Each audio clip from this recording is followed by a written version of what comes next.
નમસ્કાર, GK with એમમાં આપ સૌનું સ્વાગત છે। મિત્રો, આજના વિડીયોમાં આપણે જનરલ નોલેજના મોસ્ટ આઈએમપી એમસીક્યુ જોઈશું કે જે આવનાર પરીક્ષા માટે ખૂબ જ ઉપયોગી થશે। જાપાનનું બીજું નામ શું છે? નિપોન, ફોર્માસા, દાના કે સિલોન? તો સાચો જવાબ આવશે ઓપ્શન એ, નિપોન। ને સિલોન છે તે શ્રીલંકાનું જૂનું નામ છે, એ પણ યાદ રાખજો। એસિડના વરસાદ માટે કયો વાયુ જવાબદાર છે? Nitrogen dioxide, carbon monoxide, sulphur dioxide કે હાઇડ્રોજન? તો સાચો જવાબ આવશે ઓપ્શન સી, સલ્ફર ડાયોક્સાઇડ। નીચેનામાંથી 15 દિવસે એકવાર પ્રગટ થનારને શું કહે છે? પૌત્રિક, પાક્ષિક, માસિક કે સાપ્તાહિક? તો સાચો જવાબ આવશે પાક્ષિક, ઓપ્શન બી, 15 દિવસે એક વખત પ્રગટ થતું પાક્ષિક। ગુજરાતી ભાષાનું પ્રથમ હાઇકુ કોણે લખ્યું છે? ઉષ્ણસ, પ્રિયદર્શી, સ્વૈરવિહારી કે સ્નેહરશ્મિ? તો અહીં સાચો જવાબ આવશે સ્નેહરશ્મિ, ઓપ્શન ડી। આપણા રાષ્ટ્રીય ચિહ્નમાં કયા બે પ્રાણીઓ જોવા મળે છે? હાથી અને ઘોડો, બળદ અને ગાય, ગાય અને હાથી કે આખલો અને ઘોડો? સાચો જવાબ આવશે ઓપ્શન ડી, આખલો અને ઘોડો આપણા રાષ્ટ્રીય ચિહ્નમાં સામેની સાઈડ જોવા મળે છે। બિસ્માર્કને જર્મનીના કયા પુરુષ તરીકે ઓળખવામાં આવે છે? યુગ પુરુષ, શક્તિશાળી પુરુષ, લોખંડી પુરુષ કે મહાત્મા? સાચો જવાબ આવશે લોખંડી પુરુષ। જેમ આપણા ભારતના લોખંડી પુરુષ સરદાર વલ્લભભાઈ પટેલ છે, તેમ બિસ્માર્કને જર્મનીના લોખંડી પુરુષ તરીકે ઓળખવામાં આવે છે। સિંધુ સંસ્કૃતિના પ્રાપ્ત લખાણો કઈ લિપિમાં છે? ખરોષ્ઠી, બ્રાહ્મી, હજુ લિપિ ઓળખાઈ નથી કે ઈરાની? તો સાચો જવાબ આવશે હજુ લિપિ ઓળખાઈ નથી। અત્યાર સુધીમાં આ લિપિને ઓળખવામાં આવી નથી। મૂળભૂત ફરજો બંધારણના કયા આર્ટિકલમાં આવે છે? ઘણી વખત પૂછાયેલો પ્રશ્ન છે। 51, 41 અ, 41 કે 51 અ? તો સાચો જવાબ આવશે 51 અ અથવા તમે 51 એ પણ કરી શકો ઓપ્શન પ્રમાણે। રામાયણનો સાચો સંધિ વિગ્રહ જણાવો।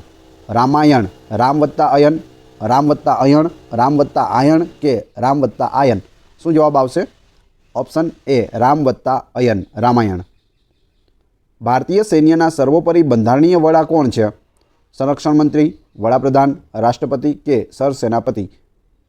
તો સૈન્યના સર્વોપરી બંધારણીય વડા છે રાષ્ટ્રપતિ, ઓપ્શન સી। અરવિંદભાઈને 5 પુત્રો છે અને દરેક ભાઈને એક બહેન છે, તો માતા પિતા અને સંતાનો મળીને કુટુંબમાં કુલ કેટલા સભ્યો હશે? 7, 10, 12 કે 8? તો સાચો જવાબ આવશે ઓપ્શન ડી, 8। અરવિંદભાઈને કેટલા પુત્રો છે? 5 અને દરેકને એક બહેન, એટલે 5 ભાઈઓ અને એક બહેન 6 અને માતા પિતા 7 અને 8।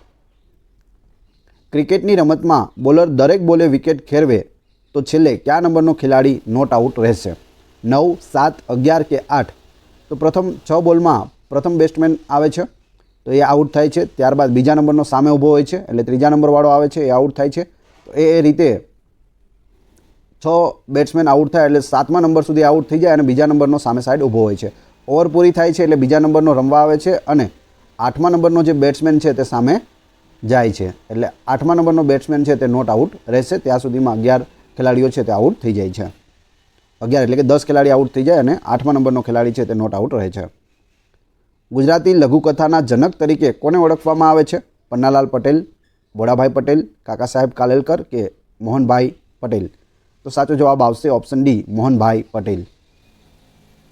ભારતમાં સૌથી વધારે આયાત શેની થાય છે? કપાસ, ખાતર, ખનિજ તેલ કે લોખંડ? તો ભારતમાં સૌથી વધારે આયાત છે તે ખનિજ તેલની થાય છે। પારસીઓના કાશી તરીકે કયું સ્થળ ઓળખાય છે? ઉદવાડા, નારગોલ, સંજાણ કે નવસારી? સાચો જવાબ આવશે ઓપ્શન એ, ઉદવાડા, પારસીઓનું કાશી। નાણાં પંચની રચના બંધારણના કયા આર્ટિકલ મુજબ કરવામાં આવી છે?